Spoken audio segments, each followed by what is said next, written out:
দেখুন, আমরা সবাই শুনেছি যে প্রকৃতিতে যখন ভূমিকম্প আসে মানুষের আগেও নাকি সেটা টের পেয়ে যায় কাকপক্ষীরা। আর পশ্চিমবঙ্গের রাজনীতিতে যে ভূমিকম্প আসতে চলেছে তার টের পেয়ে গিয়েছে কিনা ওই প্রথমে দেখানো সেই কাক ভায়া, সেটা বলতে পারবো না। তবে ওই যে পোস্টার ছিল সেখানে এমন একটি জায়গায় তিনি ঠক্করটা দিলেন, তো সেটা কাক দিয়েছে তো কাকতলীয় বলতেই পারি আমরা। তবে নির্বাচনের পর এই সরকার ফিরে আসলে গাঁজা কেসে এই কাককে জেলের মধ্যে, সরি, চিড়িয়াখানার মধ্যে আবার বন্দি করে রাখা হবে কিনা সেটা বলতে পারবো না। কিন্তু যেটা বলতে পারবো, মমতা বন্দ্যোপাধ্যায়ের মুখ ফসকে বারবার এমন এমন শব্দবন্ধ বেরিয়ে যাচ্ছে। কখনো তিনি বলছেন যে জোড়া ফুলকে ভোট দেবেন না, কখনো আবার তার মুখ দিয়ে বেরিয়ে যাচ্ছে রাহে তৃণমূল তো ফির মিলেঙ্গে, অর্থাৎ যদি তৃণমূল থাকে তাহলে আবারও দেখা হবে। এই মুহূর্তে এটা একেবারেই ভাইরাল হয়ে গিয়েছে। আমি শোনাবো, যদিও এটা আজকের আলোচ্য বিষয় নয়, আলোচ্য বিষয় আরো মারাত্মক কিছু। নির্বাচনের আগে নরেন্দ্র মোদীর একটা বিরাট বড় পদক্ষেপ, কিন্তু তার আগে মমতা বন্দ্যোপাধ্যায় রাহে তৃণমূল তো ফির মিলেঙ্গে কথাটা ভালো করে বুঝবেন, শুনুন। জয় হিন্দ, বন্দে মাতরম, খোদা হাফেজ, জয় জহর, ইনশাল্লাহ, জয় বাংলা, জয় বাংলা, জয় বাংলা। আবার দেখা হবে, ফির মিলেঙ্গে, রাহে গুলশন তো ফুল খিলেঙ্গে, আর जो ফুল খিলেঙ্গে, আর রাহা তৃণমূল তো ফির মিলেঙ্গে। শুনলেন, রাহে তৃণমূল তো ফির মিলেঙ্গে, তৃণমূল থাকলে আবারও দেখা হবে, ইসলামপুরের জনসভা থেকে মমতা বন্দ্যোপাধ্যায় বললেন। তো আপনারাই লিখুন যে রাহে তৃণমূল এই শব্দবন্ধটা ভোটের পরেও মানে হবে কিনা, যে তখনও তৃণমূল থাকবে নাকি বিদায় নেবে। এইখানে আমি আপনাদের সামনে আজকে যে মারাত্মক তথ্যটা দিতে চলেছি সেটা হচ্ছে, আপনারা জানেন যে 294টি আসনে আমাদের নির্বাচন হচ্ছে, কিন্তু বিশ্বাস করুন সম্ভবত এটাই আমাদের একেবারে শেষ নির্বাচন যেখানে 294টার মধ্যে আমরা ভোট নির্বাচনে যাচ্ছি। এর পরবর্তী সময়ে যখন আপনি যে কোনো লোকসভা বা বিধানসভার ভোট দিতে যাবেন তখন কিন্তু আসন সংখ্যা এর 50% বেড়ে যাবে। এবং কেন এটা করা হচ্ছে তা নিয়ে বিস্ফোরক অভিযোগ তুলছেন বিরোধীরা, বিজেপির বিরুদ্ধে মারাত্মক মারাত্মক অভিযোগ তুলছেন। কি সেই অভিযোগ?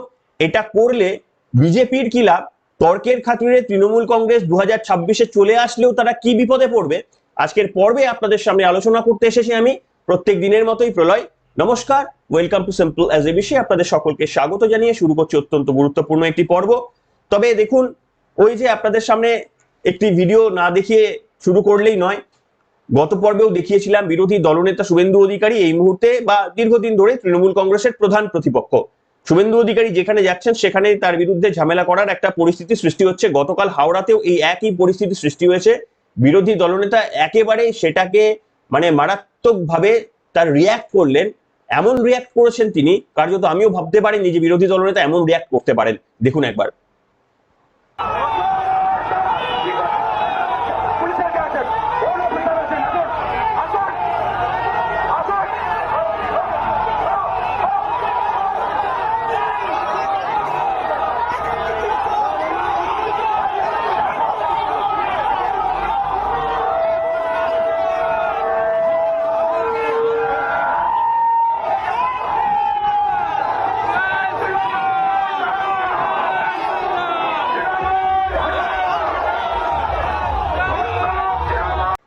দেখলেন কি বিষয় না, ওই যেখানেই বিজেপি প্রার্থীরা প্রচারে যাবেন তাদের প্রচারের আগে হয় পোস্টার খুলে নেওয়া হবে, হয় ছবিগুলোকে ফেলে দেওয়া হবে, আর না হলে যখন সেখান দিয়ে যাবেন কালো পতাকা দেখানো হবে, কিংবা তাদের বিরুদ্ধে জয় বাংলা বলে চিৎকার করা হবে। দেখুন, আপনি আপনার র্যালি করবেন, আপনার ক্ষমতা প্রদর্শন করবেন, তাতে সেটা গণতান্ত্রিক অধিকার, কিন্তু আমি এগুতে পাচ্ছি না, আমি 10 গোল দিতে পারছি না বলে আর একজন যে 10 গোল দিতে পারে তাকে আটকে দিচ্ছি, এটাই তো হারের প্রথম লক্ষণ। এই কারণেই কি মমতা বন্দ্যোপাধ্যায়ের মুখ থেকে রাহে তৃণমূল বেরিয়ে যাচ্ছে, অর্থাৎ যদি তৃণমূল থাকে। আমি আপনাদের সামনে এরপরে যে মারাত্মক তথ্যগুলো নিয়ে আলোচনা করব তার আগে একটা ভিডিও আমি দেখাবো। এই যে যারা তৃণমূল কংগ্রেসের কর্মীরা মমতা বন্দ্যোপাধ্যায়ের ওই ঝাঁট দিতে দিতে পরিষ্কারের পথে যাচ্ছেন, বিশ্বাস করুন আইন কিন্তু যখন এইরকম ঝাঁট দিয়ে দেবে তখন কিন্তু আর মমতা বন্দ্যোপাধ্যায়, শুভেন্দু অধিকারী, বিমান বোস কেউ আপনাদের পাশে দাঁড়াবে না। আমি একটা ভিডিও দেখাচ্ছি। এটা হচ্ছে দাবি করা হয়েছে যে সবংয়ের তৃণমূলের পঞ্চায়েত সদস্যা তার হাজবেন্ড, তাকে দেখুন কিভাবে কেন্দ্রীয় বাহিনী ট্রিটমেন্ট করেছেন, দেখলে ভালোই লাগবে, খারাপ লাগবে না। তার কারণ এই রকম কর্মীরা নিজেদের এই ভোটের সময় কার্যত ফ্রি লাইসেন্স আছে মনে করে যে কোনো জায়গায় কর্মীদের মানে এই ঘটনাটা হচ্ছে যে অন্য প্রার্থীরা যখন মিছিল মিটিং করছিলেন তখন তাদের বিরুদ্ধে এই ঠিক এরকম ভাবে বাধা দিয়েছিলেন নির্বাচন কেন্দ্রীয় তদন্তকারী সংস্থা। তারা মোবাইল দেখিয়ে ছবি দেখিয়ে এই দেখুন আপনি এখানে ছিলেন বলে মানে মুখে মারা মুক্কা হয়ে গেছে। দেখুন ভিডিওটা। এবং যারা ওই জয় বাংলা বললেই ভাবছেন ফ্রি লাইসেন্স পেয়ে যাবেন, এবারে কিন্তু একটু মানে সাবধানে থাকবেন। এই ভিডিওটা আপনাদের জন্য। ना नहीं ये कौन है? ये तुम ही तो हो। ये कौन है? ये तू ही कर रहा ना? ওকে আগে ধাক্কা দিচ্ছে। क्या मार रहा है यार ये क्या बेंच हैं? गलत काम कर रहा है।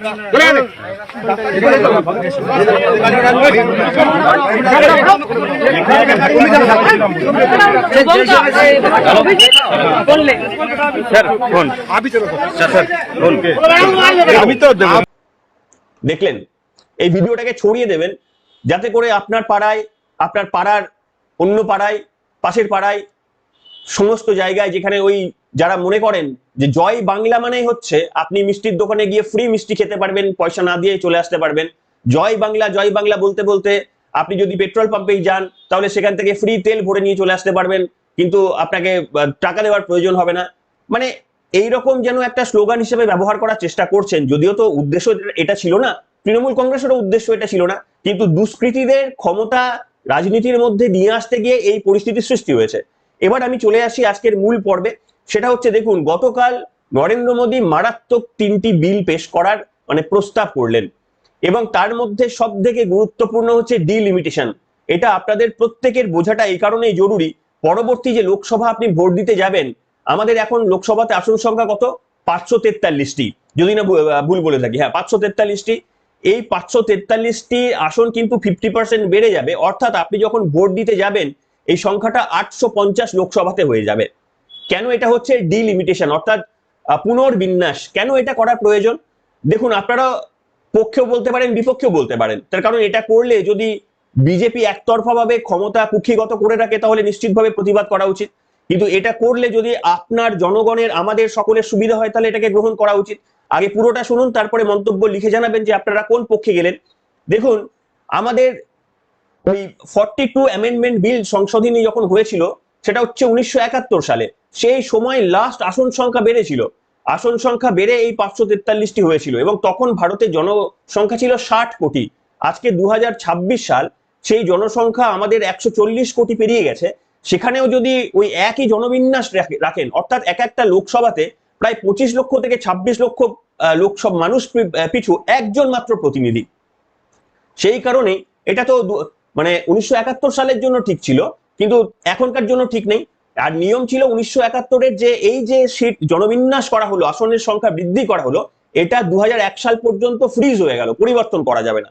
আবারও 2001 সালে তখন 42 নম্বর সংশোধনীতে বলা হয়েছিল এই যে জনবিন্যাসটা হলো এটা 2026 পর্যন্ত ফ্রিজ হয়ে গেল, আর পরিবর্তন করা যাবে না। 2026 চলে এসেছে, জনসংখ্যাও একেবারে লাফিয়ে লাফিয়ে বাড়ছে, পরিবর্তনটাও অবশ্যম্ভাবী হয়ে গিয়েছে।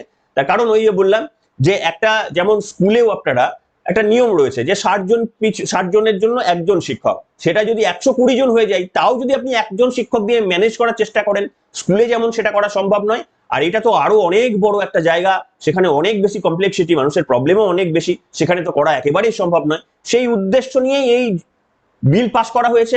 আরো একটি বিষয় বলা হয়েছে যে এই আসন সংখ্যা যখনই বৃদ্ধি পাবে, বৃদ্ধি পেয়ে যাওয়ার পরই কিন্তু মহিলাদের জন্য লোকসভাতে আসন সংখ্যা 33% রিজার্ভেশন করা হবে। অসাধারণ বক্তব্য, মহিলাদের এগিয়ে নিয়ে যাওয়ার জন্য এটাই সব থেকে সেরা সুযোগ, তার কারণ জনপ্রতিনিধি তাদের দিক থেকে পাঠাতে পারলে নিশ্চিতভাবে হ্যাটস অফ। এই বিল পাস করেছে স্বাভাবিকভাবে তৃণমূল কংগ্রেস, সমাজবাদী পার্টি মানে ইন্ডি জোট, তারা একেবারেই বিরোধিতায় নেমে পড়েছে। মানে এখন তো দস্তুর হয়ে গেছে যে বিজেপি কোনো বিল আনলেই সেটাকে ভালো মন্দ বিচার না করে সেটাকে বিরোধিতা করা। তবে কিন্তু এর একটা বিপজ্জনক দিক রয়েছে, মানে যেটা বিরোধীদের কনসেপ্টে, তাদের চোখ দিয়ে, তাদের চশমা দিয়ে যদি বলি, তারা কি বলছেন, বিরোধীরা যেটা বলছেন যে এটা কেন সেন্সাসের আগে, অর্থাৎ জনগণনার আগে এটা কেন করা হচ্ছে। লজিক, তাদের লজিকটাও ফেলে দেওয়ার নয়।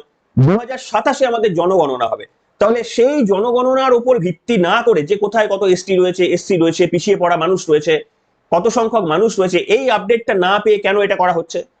এর জবাবে কেন্দ্রীয় সরকার বলেছে যে আমাদের হাতে সময় নেই, মানে নেক্সট যে 29-এর লোকসভা নির্বাচন রয়েছে তার আগে পুরো কাজটা সেরে ফেলতে হবে। সেই কারণে আমাদের লাস্ট যে সেন্সাস হয়েছে 2011 তার ডেটা অনুযায়ী এই কাজ করা হবে, এটা তারা বলেছেন। এবং বিরোধীরা বলছেন যে বিজেপি এমন করতে চাইছেন যে কার্যত এটা যেখানে সংখ্যালঘুরা থাকেন, মানে ওদের তো ইন্ডিজোট মানেই হচ্ছে ওরা এখন নিজেদেরকে সংখ্যালঘুদের প্রতিনিধি মনে করে, ঠিক যেমন বিজেপি মনে করে হিন্দুত্বের প্রতিনিধি, ওরাও মনে করে সংখ্যালঘুদের প্রতিনিধি। অর্থাৎ ভারতবর্ষে বা পশ্চিমবঙ্গে এখন দুটি রাজনৈতিক দল, একটি বিজেপি আর একটা নন বিজেপি বা ইন্ডিজোট। এছাড়া আর কোন রাজনৈতিক দল মতাদর্শ আমাদের দেশের মধ্যে এই মুহূর্তে বিলং করে না। তো এইখানে আপনাকে বলতে হবে আইদার আপনি বিজেপি মানসিকতার কিংবা আপনি নন বিজেপি মানসিকতার, অর্থাৎ আপনি সিপিএম করুন, কংগ্রেস করুন, যাই করুন। এবং এরা প্রমাণ করে দিয়েছে একসঙ্গে ইন্ডিজোট তৈরি করে, এরাও প্রমাণ করে দিয়েছে যে আমাদের মতাদর্শগুলো মিলে যায়। এইখানে ওদের দাবি, ইন্ডিজোটের ম্যাক্সিমাম প্রতিনিধিদের দাবি যে বিজেপির আসল উদ্দেশ্য হলো যে মুসলিম যে এরিয়াগুলো রয়েছে এমন ভাবে এই ভাগটাকে করা হবে, এই ভাগটা করার মধ্যে দিয়ে মানে এরিয়াগুলোকে এমন ভাবে বাছা হবে যাতে কোথাও গিয়ে মুসলমান মেজরিটি না থাকে, অর্থাৎ সেখানে বিজেপির জিততে খুব সুবিধা হবে। এই রকম ভাবে পুনর্বিন্যাস তারা করতে চাইছেন বলে মনে করছেন তারা, এটা প্রথম যুক্তি। দ্বিতীয় যুক্তি বলছে বিজেপি জেনারেলি উত্তর ভারতে স্ট্রং, দক্ষিণ ভারতে তুলনায় বিজেপি একটু উইক, তাও এখন থাবা বসাতে শুরু করেছে। কিন্তু আমাদের জনবিন্যাস যদি দেখেন, উত্তর ভারতে বার্থ রেট বেশি রাদার দ্যান সাউথ ইন্ডিয়া।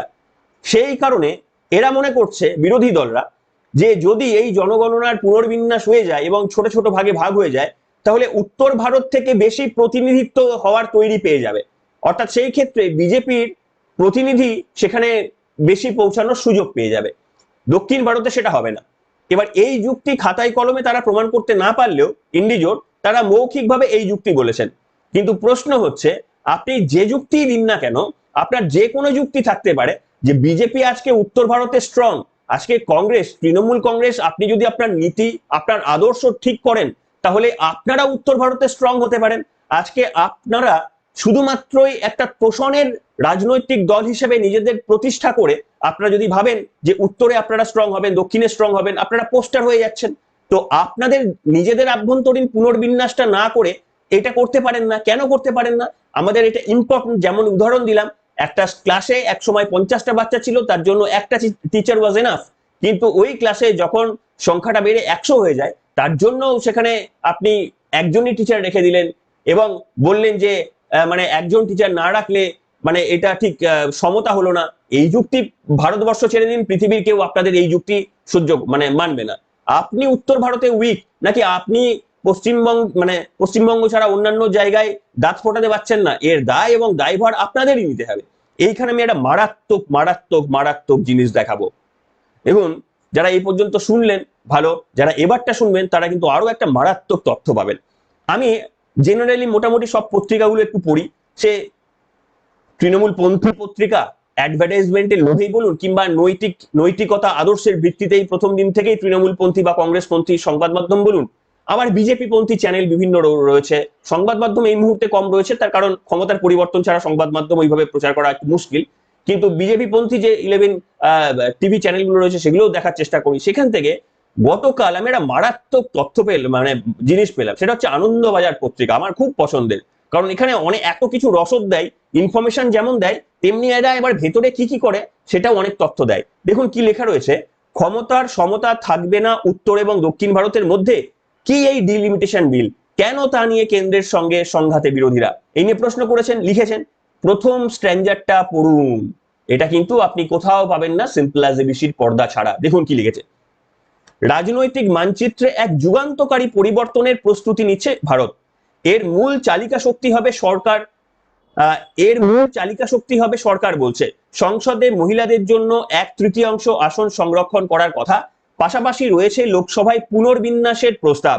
আর তা নিয়ে উত্তাল দেশের রাজনৈতিক মহল। ব্র্যাকেটটা ইম্পর্টেন্ট। এই প্রতিবেদন প্রথমবার প্রকাশিত হওয়ার সময় ভারতের সংসদের পরিবর্তে বাংলাদেশের সংসদের একটি ছবি দেওয়া হয়েছিল, তা সংশোধন করা হয়েছে। অনিচ্ছাকৃত এই ত্রুটির জন্য আমরা আন্তরিকভাবে দুঃখিত ও ক্ষমাপ্রার্থী। ভুল হয় না এমন কোনো মানুষ পৃথিবীতে নেই। ইচ্ছাকৃত কেউ ভুল করেন, কেউ অনিচ্ছাকৃতভাবে ভুল করেন, কেউ ইচ্ছাকৃতভাবে ভুল করে অনিচ্ছাকৃতভাবে বলেন, কেউ অনিচ্ছাকৃত ভুল করে তার উপর জোর করে ইচ্ছাকৃত বলে চাপিয়ে দেওয়া হয়, এরকম অনেক কম্বিনেশন রয়েছে। এটা কোন কম্বিনেশনের মধ্যে পড়ে আমি জানি না, ভুল হতেই পারে, আমরা ওইভাবেই দেখছি, মানুষ মাত্র ভুল হয়, সংবাদ মাধ্যম মাত্র ভুল হয়। কিন্তু সব থেকে বড় ব্যাপার, এই খবরটি আপনি কিন্তু আর খুঁজে পাবেন না, আমার বিশ্বাস, খুঁজে দেখবেন, এই খবরটি আপনি খুঁজে পাবেন না। একমাত্র আমার হিস্ট্রিতে এই খবরটি খোলা ছিল, তাই ওইটি থেকে সার্চ করে আবার হিস্ট্রি মানে ব্রাউজারের কুকিজের মধ্যে জমে থাকা ওই হিস্ট্রি থেকে বার করে তারপরে এই খবরটি আমি দেখতে পেলাম। না হলে কিন্তু আপনি অত সহজে এই খবর আপনি দেখতে পাবেন না। আর এখানেই সন্দেহ হয়, ইচ্ছাকৃত ভুল, অনিচ্ছাকৃত ভুল, জানি না, আমরা বিশ্বাস করি যে ভুল হতেই পারে। এনিওয়ে, আপনাদের এই যে এত গুরুত্বপূর্ণ তথ্যগুলো দিলাম, যে আপনাদের মতামত কি, এই যে পুনর্বিন্যাসটা হলে আদতে কি হওয়াটা কি উচিত, প্রথমে আপনারা এটা লিখুন। হওয়ার এই পুনর্বিন্যাসকে আপনারা কি সমর্থন করছেন, এবং যদি সমর্থন করেন তার পেছনে যুক্তি কি, যদি সমর্থন না করেন তার পেছনেই বা যুক্তি কি, প্রত্যেকে লিখবেন। এবং দয়া করে আমার চ্যানেলটিকে একটু যদি সাবস্ক্রাইব করে দেন, তাহলে এই যে উদ্যোগ নিয়ে আপনাদের সামনে একেবারে তথ্যগুলো গরম খবরের মতো পেশ করার জন্য চেষ্টা করি, আপনাদের ভালোবাসা আছে বলে, সেটা আরো কিছুটা বৃদ্ধি পায়। প্লাস অন্য যে সমস্ত ইউটিউবাররা রয়েছে তার তুলনায় কম্পিটিশনে তাদের কাছাকাছি যাওয়ার একটু চেষ্টা করি, আপনাদের আশীর্বাদ পেলে সেটাও করতে পারি।